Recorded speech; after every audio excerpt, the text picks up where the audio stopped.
Recipe নিয়ে চলে এসেছি। আর আমার আজকের রেসিপিটা হচ্ছে মিষ্টি। আর আমি আজকের মিষ্টিটা কিন্তু ভাত দিয়ে বানিয়েছি।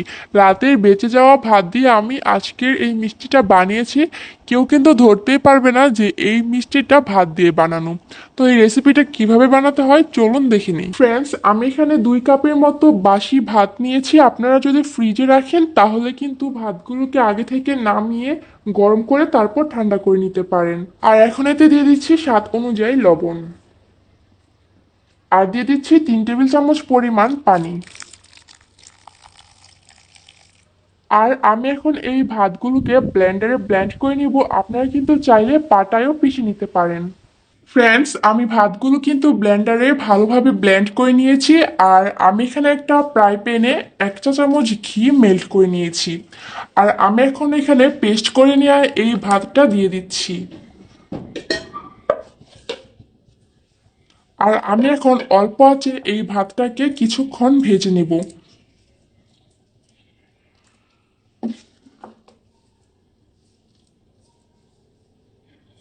তো চুলার আঁচটা লোয়ে রেখে আমি এই ভাতটাকে ভেজে নিয়েছি, যাতে করে কালারটা নষ্ট না হয়ে যায়, তাহলে কিন্তু রসগোল্লাগুলো দেখতে ভালো লাগবে না। তো ফ্রেন্ডস, দেখতেই পাচ্ছেন আমি কিরকম করে এটা ভালোভাবে ভেজে নিয়েছি। তো এখন আমি একটু ভালোভাবে ময়ান করে নিচ্ছি। আর এখন এতে দিয়ে দিয়েছি 1/2 কাপ পরিমাণ ময়দা, আবারও ভালোভাবে ময়ান করে নিচ্ছি।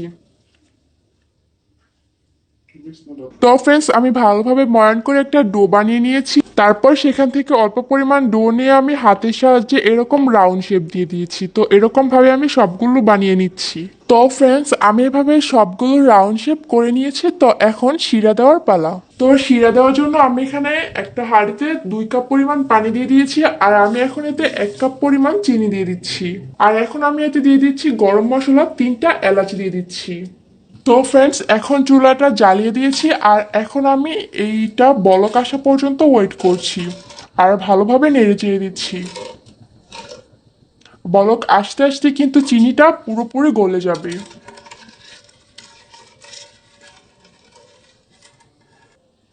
আর এখানে 1 চা চামচ ঘি দিয়ে আমি আবারও ভালোভাবে নেড়ে চেড়ে দিচ্ছি। তো ফ্রেন্ডস, শিরাটা কিন্তু এখন পুরোপুরি রেডি।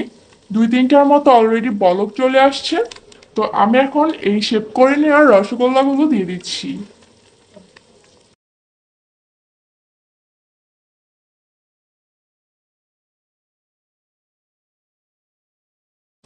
তো ফ্রেন্ডস, আমি এখানে সবগুলো রসগোল্লা দিয়ে দিয়েছি। আর এখন আমি 10 মিনিটের মতো ভালোভাবে জাল করে নিব।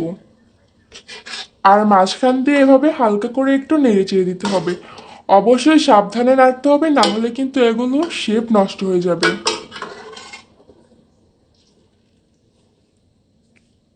তো এইভাবে আমি 10 মিনিটের মতো জাল করে নিচ্ছি।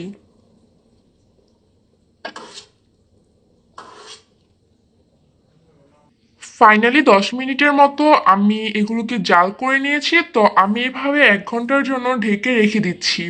আর চুলাটা কিন্তু বন্ধ করে দিয়েছি। আর 1 ঘন্টা পর আমি আপনাদেরকে পরিবেশন করে দেখাচ্ছি। তৈরি হয়ে গেল রাতের বেঁচে যাওয়া ভাত দিয়ে পারফেক্ট একটা মিষ্টি রেসিপি। আপনারা যদি আমার রেসিপিটা ফলো করে বাড়িতে ট্রাই করেন তাহলে আশা করছি পুরোপুরি পারফেক্ট হবে। আর একবার ট্রাই না করে দেখলে বুঝতেই পারবেন না যে এর টেস্ট কতটুকু। তো আজকে এখানেই বিদায় নিচ্ছি। আল্লাহ হাফেজ।